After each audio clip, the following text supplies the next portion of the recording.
নমস্কার বন্ধুরা, তোমরা সব কিরকম আছো?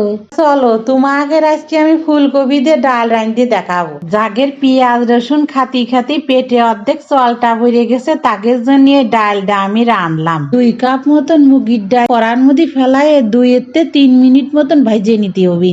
ডালটা একটুখানি লাল হলে বাটির মধ্যে ফেলা কসলা ধুয়ে নিতে হবে।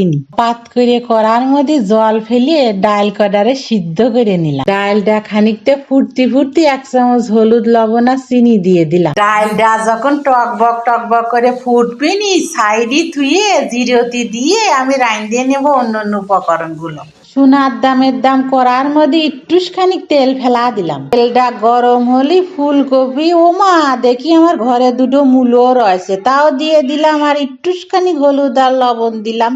2 মিনিট ভাজে নিতে হবে কিন্তু। ওই তেলের মধ্যে 2 ডোজ জিরে, তেজপাতা, শুকনো ঝাল, কাঁচা ঝাল আর একটুখানি আদা জিরে ফেলাই দেব। আগেতে যে ফুলকপি আর মূলো ভাজিয়ে তুইছিলাম তাই দিয়ে দেব। সাথে মুগির ডাল আর একটুখানি তেল মশলা ছোঁয়া দিলি অন্য জগতে চলে যেতে হবে।